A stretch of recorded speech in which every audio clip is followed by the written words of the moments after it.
Assalamualaikum warahmatullahi wabarakatuh. Gimana kabarnya semua? Semua dalam keadaan sehat walafiat ya. Sudah kan sebetulnya semua sekarang dalam Allah Subhanahu wa taala. Jadi kembali lagi ya, si kemarin disebut sebagai nenek gayung begitu ya.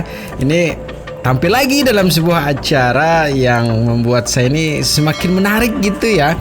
Karena statement-statement beliau yang masih saja ngeyel begitu kan, walaupun memang begitu banyak saksi-saksi yang sudah dihadirkan tentang perkembangan kasus Pina ini gitu ya. Tapi kekeh juga bahwa yang dia bela sekarang itu tidak bersalah begitu kan. Jadi gimana video selengkapnya semeton tentang nenek gayung kemarin disebut ya. Ini dia. Prof Ibnu sebutkan bahwa majelis hakim punya wewenang. Nggak ada. Saya itu udah 40 tahun, mungkin 40 tahun. Ahli pidana itu masih lebih muda dari saya. Kalau saya itu Rudiana ya, ini berada-ada ya, maaf Pak Rudiana ya. Saya justru yang akan mengajukan, minta kepada PH-nya, tolong deh saya hadir. Ya. Jika kemudian Ibtu Rudiana dipanggil untuk hadir di dalam persidangan, apakah bersedia? Itu nggak ada hukum acaranya. Oh. Dalam artian? Tidak ada hukum acaranya dalam arti siapa yang memanggil dia? Hakim. Majelis hakim? Nggak bisa. Hakim ini hanya menerima pembuktian dari. Bukankah hakim punya wewenang untuk memanggil Tidak, ini seseorang yang di luar? ini bukan persidangan kayak tingkat pertama. Oke. Tidak seperti itu pemikirannya. Ini kan gaya-gayanya kayak sidang tingkat pertama. Jadi dia hanya membuktikan, dia mengajukan novum, ini novum. Hakim cuma menerima dan memberikan kesimpulan dan diserahkan kepada hakim PK di Mahkamah Agung. Nanti hakim PK lah yang memberi keputusan. Jadi hakim ini cuma menerima seperti admin gitu loh. Jadi mereka mengajukan novum, pembuktian, saksi-saksi, ahli dan semuanya. Kemudian siapa jaksa memberikan pendapat, melakukan pembantahan. Saya kan juga nonton ya, membawa bantahan. Jadi kepentingan dari Rudiana sudah diwakili oleh jaksa gitu loh. Jadi siapa yang akan memanggil? Nggak mungkin karena ini bukan persidangan awal. Tapi terakhir lagi. saya berdialog dengan pakar hukum pidana Prof Ibnu. Prof Ibnu sebutkan bahwa majelis hakim punya wewenang untuk memanggil. Nggak ada. Saya itu udah 40 tahun. Mungkin 40 tahun tuh. Ahli pidana itu masih lebih muda dari saya. Saya ini udah 67 tahun. 40 tahun saya bersidang masalah PK-PK ini. Dan itu ada hukum acaranya, saya nggak main-main maksudnya. Jadi nggak bisa, yang bisa memanggil misalnya dalam berkas perkara ada nama ini, kemudian hakim memerintahkan jaksa untuk memanggil yang dalam berkas. Sekarang kan berkas perkara itu udah selesai karena udah mempunyai kekuatan hukum tetap. Ya. Jadi yang mengajukan bukti adalah pemohon. Nah, jaksa melakukan tanggapan apakah membantah atau menerima dan membuat satu kontra memori PK. Sudah itu diterima oleh hakim-hakim hakim yang sekarang ini tidak punya kewenangan apa-apa, hanya menerima. Kalau Ibtu Rudiana mengajukan diri, ngapain? Bukankah klien Anda juga ingin kasus ini terang benderang? Nggak perlu kita. Semuanya mencari keadilan, Bu. Ya, bukan soal gitu, bukan soal itu ya. Kita harus ada hukum acaranya. Itu kan lucu sekali, tiba-tiba datang Rudiana kayak orang gila. Nggak ada hukum acaranya. Hanya saja bilang, ngapain kamu? Apakah kamu diajukan oleh pemohon? Ini semuanya pembebanan. Kalau kemudian itu membantu persidangan? Tidak perlu, karena sudah ada jaksa. Oke, baik. Tidak perlu. Karena jaksa itulah menentukan apakah dia mau membawa. Jadi ini sukarela membawanya. Oke, baik. Bukan hakim tidak bisa memerintah untuk memanggil misalnya saksinya pemohon, pemohon PK, saksinya termohon PK. Enggak. Baik. Dia hanya menerima aja. Hanya menerima. Oke. Pak Susno, kalau Anda sebagai kuasa hukum pemohon, kuasa hukum terpidana, apakah Anda akan memanggil Ibtu Rudiana untuk menjadi saksi? Tidak, Bapak minta dihadirkan itu Rudiana untuk hadir. Dan seandainya juga saya berandai-andai, kepala ini anda-anda ya Bu Irsa ya, saya akan minta dia hadir. Kalau saya PH. Kalau saya Ibtu Rudiana ya, ini berada-ada ya, maaf Pak Rudiana ya. Saya justru yang akan mengajukan minta kepada PH-nya tolong deh saya hadir. Ngapain takut kan? Kan tidak bersalah kan ceritanya. Pak Rudiana ini dalam posisi sekarang ini kan seseorang itu sebelum ditentukan bersalah dia kan tidak bersalah. Ya bagus saja ini forum untuk klarifikasi. Karena apa, banyak sekali tuduhan yang dialamatkan kepada Pak Rudiana yang beredar di media sosial. Mudah-mudahan itu tidak benar ya, itu harapan saya tidak benar ya, karena dia polisi, saya juga polisi ya. Kan dituduh merekayasa perkara, dituduh membuat laporan palsu, dituduh lagi yang lebih parah lagi menyiksa ya. Kan berat sekali itu penyiksaan. Indonesia sudah menandatangani, sudah meratifikasi konvensi PBB tentang anti penyiksaan sampai ada pasal dipidana dan sebagainya. Nah ini kesempatan untuk di-clear di depan pengadilan, tapi hadir apa tidak, mau apa tidak kan tergantung Pak Rudiana. Kita serahkan masing-masing penilaian. Nggak bisa Rudiana harus berpikiran kayak saya dan saya memaksa, nggak bisa. Kalau saya menilai ya, ini penilaian pribadi ya, ini forum yang bagus sekali. Tapi Pak Rudiana ya lain, penilaian dia lain, dan dia pun ya kita anggap dia tidak bersalah gitu. Sebelum katanya Bu Ilsa tadi dibuktikan gitu kan. Jadi kita hargai itu ya. Nah begitu seharusnya Semeton ya, kalau memang si Ibtu R tidak bersalah begitu kan. Sepakat saya dengan Bapak Susno gitu. Ini adalah sebenarnya ajang untuk mengklarifikasi bahwa tuduhan kita, tuduhan netizen, tuduhan masyarakat, dan tuduhan yang terdakwa sekarang ini adalah itu tidak benar begitu ya. Klarifikasi saja di situ gitu. Tapi kenapa sampai sekarang ini kok tidak mau hadir, tidak mau mengklarifikasi, bahkan ini ngeyel juga pengacaranya, selalu membela begitu gitu kan. Tapi intinya Semeton ya, dengan dia tidak hadir sekarang, masyarakat netizen dan citizen ini sudah bulat kesimpulannya bahwa apa yang selama ini mohon maaf ya dituduhkan oleh atau disampaikan oleh 7 terpidana ini memang benar adanya gitu, dilakukanlah katanya sih, walaupun pengacaranya bilang pengamanan begitu kan, tapi intinya masyarakat sudah itu penangkapan gitu. Dan maaf lagi itu penyiksaan juga yang terjadi begitu, yang dilakukan oleh si Ibtu R nih gitu. Itu tanggapan masyarakat atas apa yang dilihat sekarang gitu. Tapi kalau memang tidak pernah melakukan itu ya klarifikasi di situ gitu. Saya setuju sekali dengan Bapak Susno Duaji begitu kan. Malahan saya yang akan meminta gitu kan untuk dihadirkan di situ. Kan kita tidak bersalah, kan saya tidak bersalah begitu seandainya, kurang lebihnya seperti itu ya. Tapi kenapa dia tidak bisa hadir? Kita lihat saja. Kita lanjutin videonya sebentar. Kita mendapatkan foto soal jasad Vina pada saat itu, dan kami lihat tidak menggambarkan bahwa itu ada kekerasan atau mungkin ya seperti yang Anda gambarkan tadi. Artinya dalam artian jasadnya itu baik-baik saja, Bu. Ya kan Anda lihatnya tidak langsung kan. Ya, betul, sama. Yang lihat kan dokter. Iya, Anda juga tidak melihat langsung. Memberikan deskripsi. Tahu nggak kakinya ini hancur. Jadi yang selain dari dokter itu pemandi jenazah Ibu Oi. Itu saja ya, itu saja anunya, pemandi jenazah itu saja. Dan dia benar-benar berkeyakinan itu dibunuh karena di sini ada trauma benda tajam.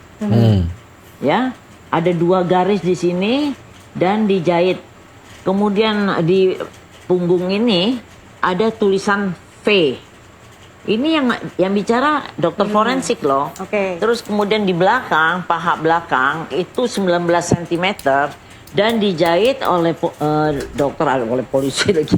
Dijahit oleh dokter 12 simpul jahitan. Jadi kalau itu kecelakaan nggak mungkin ada jahitan-jahitan begitu. Betul. Tapi sejauh ini bukti forensiknya menyebut memang kematian Vina juga itu. Tunggu. Dan ditemukannya mandau. Jadi benda tajamnya itu adalah mandau yang ada di tangan Rivaldi alias Ucil. Dan Ucil ini setelah mereka melakukan sayatan-sayatan kepada Eki dan Vina, dia juga tanggal 29 dia mengancam seorang wanita dengan mandau Kok bisa juga begitu ya? dan ingin membunuh juga. Nah, pada saat itulah dia ditangkap oleh polisi di Polsek Talun Utara Ini Barat tanggal berapa, Bu? tanggal 29. 29 Agustus. Iya. Dan dia dengan barang buktinya mandau lagi. Jadi waktu tanggal 29 itu belum ketahuan soalnya Vina dan Eki ya.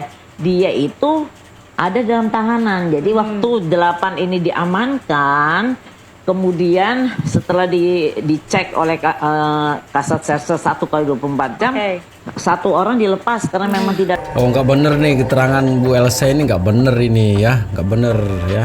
Ini keterangan sudah ngawur ini ya. Keterangannya ngawur juga dari keterangan-keterangan yang sudah dihadirkan kemarin itu, ini kok semakin ngawur gitu. Pantas saja ya memang ini keterangan ngawur karena mendapat informasi dari situ R gitu ya. Semakin kemarin beda keterangannya dengan yang sekarang begitu. Ya kok aduh gimana sih ini. Kita lanjutin ya. Terlibat. Baik. Terus dari mereka lah mengatakan bahwa masih ada yaitu namanya Ucil. Oke. Dan dia dalam tahanan. Dan waktu dia di dalam proses kasusnya Vina dan Eki, dia juga diproses di kasus kok pengancaman bener nih. dan penganiayaan Ngawur nih. Iya. Dia ada hukumannya, ada putusannya. Jadi semua ada di tangan saya. Putusannya Ucil. Jadi kalau mereka mengatakan yang paling kejam dari semua itu adalah Rivaldi alias Ucil. Baik. Jika kemudian Ibtu Rudiana dipanggil untuk hadir di dalam persidangan, apakah bersedia? Itu nggak ada hukum acaranya. Dalam artian? Tidak ada hukum acaranya dalam arti siapa yang memanggil dia? Hakim. Majelis hakim? Nggak bisa. Hakim ini hanya menerima pembuktian dari. Bukankah hakim punya wewenang untuk memanggil Tidak, ini seseorang yang di luar? ini bukan persidangan kayak tingkat pertama. Oke. Tidak seperti itu pemikirannya. Ini kan gaya-gayanya kayak sidang tingkat pertama. Jadi dia hanya membuktikan, dia mengajukan novum, ini novum. Hakim cuma menerima dan memberikan kesimpulan dan diserahkan kepada hakim di Mahkamah Agung. Nanti hakim PK lah yang memberi keputusan. Jadi hakim ini cuma menerima seperti admin gitu loh. Jadi mereka mengajukan novum, pembuktian, saksi-saksi, ahli dan semuanya. Kemudian siapa jaksa memberikan pendapat, melakukan pembantahan. Saya kan juga nonton ya, membawa bantahan. Jadi kepentingan dari Rudiana sudah diwakili oleh jaksa gitu loh. Jadi siapa yang akan memanggil? Nggak mungkin karena ini bukan persidangan awal. Tapi terakhir lagi. saya berdialog dengan pakar hukum pidana Prof. Ibnu. Prof. Ibnu sebutkan bahwa majelis hakim punya wewenang untuk memanggil. Nggak ada. Saya itu udah 40 tahun. Mungkin ahli pidana itu masih lebih muda dari saya. Saya ini udah 67 tahun. 40 tahun saya bersidang masalah PK-PK ini. Dan itu ada hukum acaranya. Saya nggak main-main maksudnya.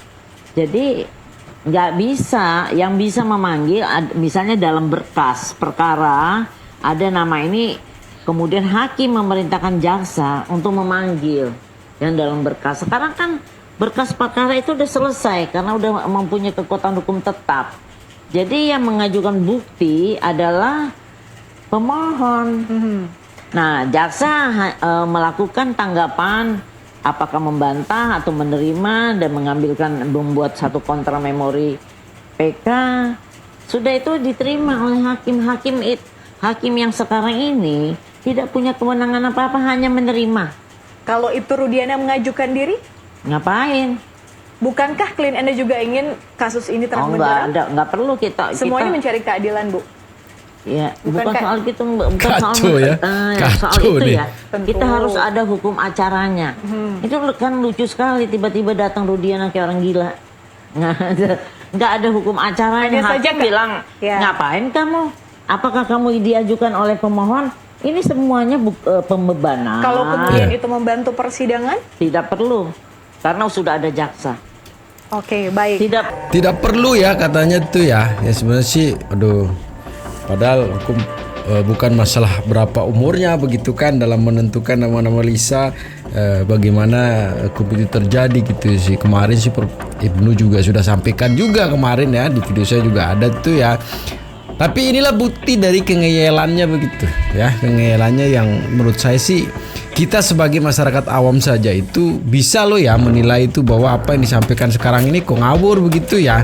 Coba deh simak keterangan-keterangan, kita kumpulkan keterangan-keterangan dari beliau ini, kok keterangan kali ini kok lebih ngawur lagi begitu ya. Dan yang tidak kalah ngeyel juga semeton ya, saya juga punya video siapa yang kangen dengan Abang Rasman itu ya.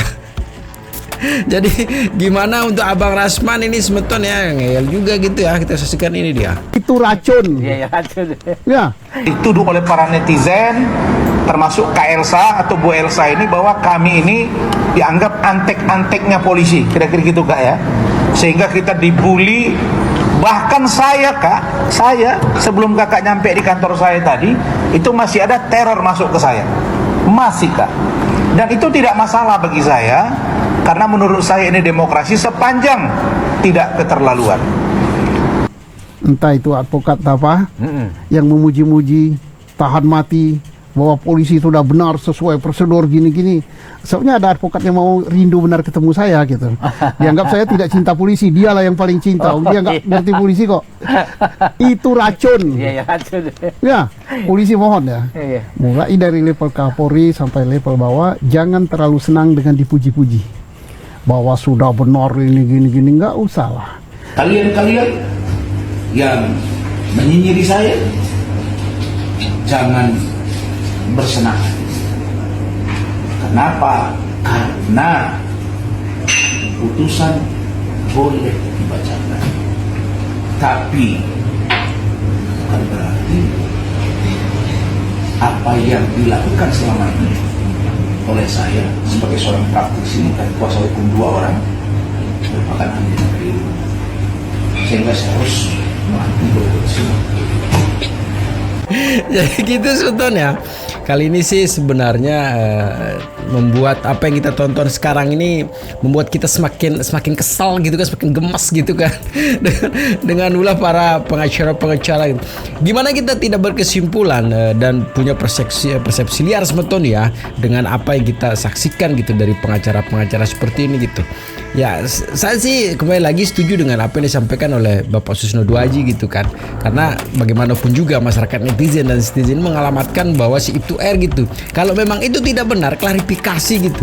Dan sekarang di sidang PK itulah tempat gimana sekarang mengklarifikasi itu semua. Biar tuduhan itu memang buktikan bahwa apa yang menjadi tuduhan yang dituduhkan oleh netizen itu tidak benar begitu. Kan sesimpel itu sebenarnya. Tapi tidak bisa. Saya ini pengacara sudah 60 tahun begitu kan. Jadi ya kita saksikan sajalah nanti ya bagaimana endingnya dari apa yang kita saksikan sekarang. Nah, intinya teman-teman ya, cara berpesan di akhir video jangan cepat terbongkar hoax, selalu jaga persatuan dan kesatuan serta persaudaraan kita. Dan jangan nakal juga tuh ya, karena sedikit nakal nanti bisa berakibat fatal. Segitu saja kengelan dari si pengacara ngeyel sebentar. Assalamualaikum warahmatullahi wabarakatuh.